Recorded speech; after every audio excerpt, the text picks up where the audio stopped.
Bien, amigos, les damos la bienvenida a nuestro compañero Germán.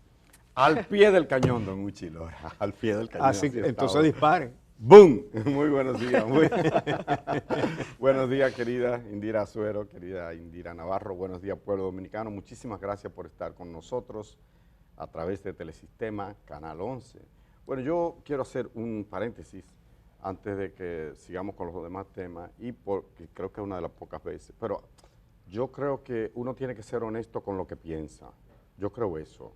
No creo en asumir posiciones políticamente correctas porque eso es lo que conviene o porque sea lo que lleva a la corriente. A Barrabás lo liberaron y ustedes saben a quién condenaron. Alemania nazi tuvo un apoyo pero masivo de la población alemana de entonces. Equivocada, por supuesto, y ya sabemos el final. Trujillo aquí tenía una gran base social, sobre todo en los campesinos. Al Che Guevara lo denunciaron los campesinos, a Camaño también, a los héroes del 14 de junio también, a los guerrilleros, a los patriotas que combatieron la primera intervención norteamericana se les llamó gavilleros, despectivamente. Le llamaron esas fuerzas. Le llamaron las fuerzas interventoras norteamericanas, llamaban gavilleros. A los patriotas, a Duarte lo acusaron de traidor y lo exiliaron. Lo acusó Santana, que está en el Panteón Nacional. Exactamente. Porque los sectores conservadores de la sociedad dominicana, que dicen ser duartistas, admiran más a Santana que al que lo traicionó, al que fue traicionado. Correcto. Y el hombre que fusiló a María Trinidad Sánchez exactamente al cumplirse el primer año de la proclamación de la independencia, 27 de febrero de 1844, fusiló a 45, 1845, exacto, al año siguiente. Fusiló a María Trinidad Sánchez, fusiló a Francisco Rosario Sánchez, sí, a Duvergé. Pero cuando fusiló a María Trinidad Sánchez, fusiló también a otro sobrino de ella, que era hermano de Francisco. Sí, sí, sí. En fin. Porque él fusilaba familias. A Duvergé, Antonio Duvergé lo fusiló a él y a su hijo. Y a su hijo, sí, señor. Señor, entonces, ojo, mucha gente aquí, con el inicio de la República, a quien apoyaba era Santana, sépanlo. Quienes tenían la prohibición más preclara, ¿verdad que sí?, más consecuente, eran los duartianos, los trinitarios. Pero era un pequeño núcleo, digamos, se diría ahora un pequeño grupo, pequeño burgués, ¿verdad?, que tenía esa visión. Digo todo este recorrido histórico para caer en lo que pasa en Venezuela y mi posición.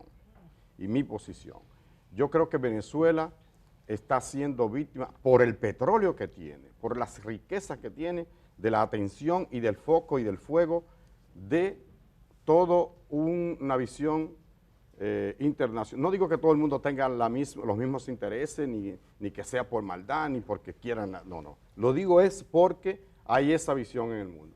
Con relación a Leonel Fernández, todo el mundo sabe que yo no soy un simpatizante del profesor Leonel Fernández, del presidente Leonel Fernández, pero creo que es injusto las críticas que le están haciendo ahora, que no son correctas.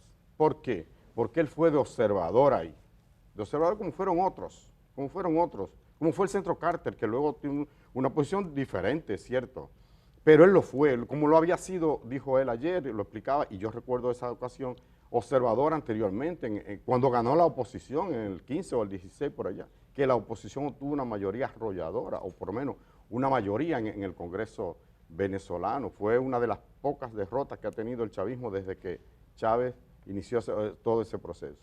Entonces yo quería decir ese punto, porque aunque es disidente en la mesa, ¿verdad?, un informe disidente, como se dice en la Cámara de Diputados, creo que es justo decirlo. Me parece que el ataque de Abinader a Leonel Fernández en este caso no se justifica. Creo que cuando dice que él apoya la dictadura de Maduro, no necesariamente eso se corresponde con la verdad. Lo que dijo Leonel Fernández, yo le di seguimiento desde que estaba allá hasta que llegó aquí, por razones de trabajo, ¿verdad que sí? Y también por lo que hago aquí. Y lo que él dijo fue, lo que observé en las elecciones fue una participación masiva y civilizada. No hubo violencia en esas elecciones. Mucha gente votando. Y efectivamente mucha gente votó. Creo que deberían presentar las actas y eso. Él no dijo ganó a este, ganó a aquel. No escuché que lo dijera. Yo no escuché en la rueda de prensa que él dio, que lo entrevistaron en el Palacio Nacional. No escuché que dijera ganó Maduro o ganó la oposición. Y por eso yo creo que es muy inmerecido y desproporcionado el ataque que le ha hecho el gobierno a él en ese punto. Bien, mira, por otro lado, el gobierno de los Estados Unidos anunció ayer varias sanciones contra el expresidente haitiano Michel Martelly. Bueno. Lo acusa de haber desempeñado, con estas palabras, un papel significativo en el tráfico de droga en esta isla. Dice de la isla, aunque no entra en especificaciones, ¿verdad? Así dice. Un papel significativo en el tráfico de droga en la isla caribeña. Yo creo que el gobierno de los Estados Unidos debe abundar en eso para poner esto más claro. Entonces dice la declaración textualmente, Martelly abusó de su influencia para facilitar el tráfico de drogas peligrosas, incluida la cocaína, con destino a Estados Unidos. Todo esto eso es un comunicado del Departamento del Tesoro de los Estados Unidos. Entonces dice que también estuvo involucrado, y cito, en el lavado de ganancias ilícitas de drogas, y agrega que trabajó con narcotraficantes locales, además de patrocinar pandillas con sede en Haití. Casi nada, ¿verdad? Entonces, recordemos que a Martelly también lo sancionó el gobierno de Canadá en el 2022, hace 2 años. Recordemos, él fue el presidente de Haití de 2011 a 2016, uno de los pocos presidentes que ha cumplido su periodo, ¿verdad? Y ya sabemos cómo está Haití con esas pandillas. Dice la declaración de los Estados Unidos que los grupos criminales controlan alrededor del 80% de la capital, Puerto Príncipe. Y todo eso que ya nosotros sabemos. Entonces, dice que la acción que acaba de tomar el Departamento de Tesoro contra Martelly pone de relieve el papel significativo y desestabilizador que él, estoy leyendo textualmente, la acción de hoy contra Martelly pone de relieve el papel significativo y desestabilizador que él y otras élites políticas corruptas han desempeñado en la perpetuación de la crisis actual en Haití.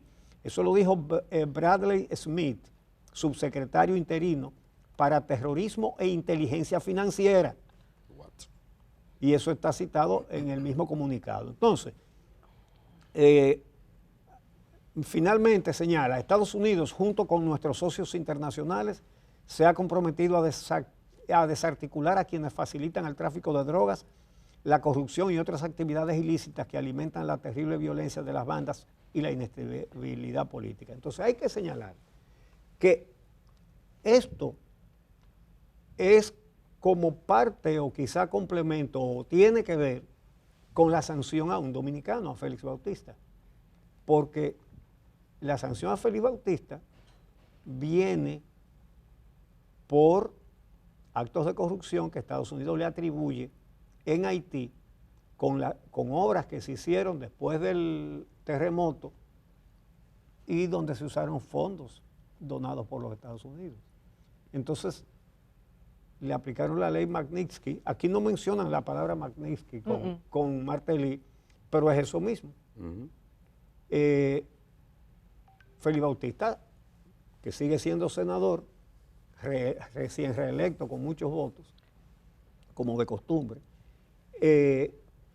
él no puede tener cuentas bancarias aquí, por ejemplo, porque si un banco le abre una cuenta, perdería las corresponsalías bancarias con los Estados Unidos. Es decir, que es una sanción muy limitante, Sí. sobre todo para el que tiene mucho dinero, ¿verdad? Entonces, recordemos que Martelly, siendo presidente de Haití, fue condecorado por el presidente Leonel Fernández en el 2012 con la Orden Gran Cruz de Duarte Sánchez y Mella. De Duarte. Es decir, Orden de Duarte Sánchez y Mella en el grado Gran Cruz Placa de Oro. Así que se llama la condecoración. De manera que ese es otro tropiezo. Pero mire, don Uchi, yo, en mi opinión, lo que demuestra esa sanción contra el Sweet Mickey, como le llaman en el ámbito artístico, a Michel Martelly, músico, un sinvergüenza, digámoslo claro. Pero esto demuestra la doble moral de los Estados Unidos. Michel Martelly llegó a la presidencia de la República de manera extrañísima, porque hubo unas elecciones, ¿verdad?, en las que él quedó en un tercer lugar. Repitieron el asunto para que él quedara, y entonces en la segunda vuelta, porque era el mimado de los Estados Unidos precisamente, Michel Martelly, que era el padrino político de Jovenel Moïse, el asesinado presidente el 7 de julio de hace, ¿cuántos años? 2020. 2020, ajá. Ese Michel Martelly fue que prohijó a Jovenel Moïse, pero luego, y me lo dicen periodistas haitianos que conocen a fondo la intríngulis, los entresijos de la política haitiana, él llegó a presionarle de ir a su casa hasta decirle mala palabra y insultarlo. Usted lo que es un tal y tal, Michel Martelly. ¿Quién a quién? Michel Martelly a Jovenel Moïse, siendo presidente. ¿Siendo presidente Siendo quién? presidente Jovenel Moïse. Ah, ok. Porque él fue el que lo impulsó a la El padrino. El padrino político de él. Pero ellos se distanciaron finalmente porque recuerde, Jovenel Moïse tenía intereses económicos, era productor de banano, y etcétera, etcétera, etcétera. Pero bien, entonces Jovenel Moïse tenía su propio camino, pero este quería mangonearlo. Pero ese Michel Martelly fue, según periodistas haitianos con los que nosotros tenemos relaciones, fue uno de los primeros, oigan bien, de los primeros prohijadores de banda, no le llamaban banda para entonces, sino una especie como de seguridad privada, ¿verdad? Ante la situación que había de seguridad privada, que finalmente terminó en todo eso, los 400 mauosos, etcétera, etcétera, etcétera, en todo eso que hubo. Ahora Michel Martelly es sancionado por los Estados Unidos, pero recordemos que es hijo de los Estados Unidos, hijo legítimo de la política de Norteamérica que se mete en todos estos países. Bueno, eso es así. Es mucho lo que pasa en Haití, y no solamente en Haití, sino a nivel internacional. En esta región de Latinoamérica es bastante lo que sucede a lo interno, conflictos, violencia y demás, pero nosotros estaremos bien pendientes a esos temas y también a los temas de aquí de República Dominicana. Vamos a una pausa, pero luego de la pausa tendremos una conversación muy interesante con Radamés Jiménez, miembro del Partido de la Fuerza del Pueblo. Vicepresidente. Eso tras la pausa. Sí, Así que ahora ese sí es él. Pusieron un hombre con los moños blancos ahí. Yo no me di cuenta. No envejeciera. A mí no me dio tiempo de quién se trataba. Está más joven ahí. Sí. Bueno, ese sí es Radamés Jiménez. Luego de la pausa lo tendremos. Ya está sentado en nuestro set. Conversaremos con él tras esa pausa comercial.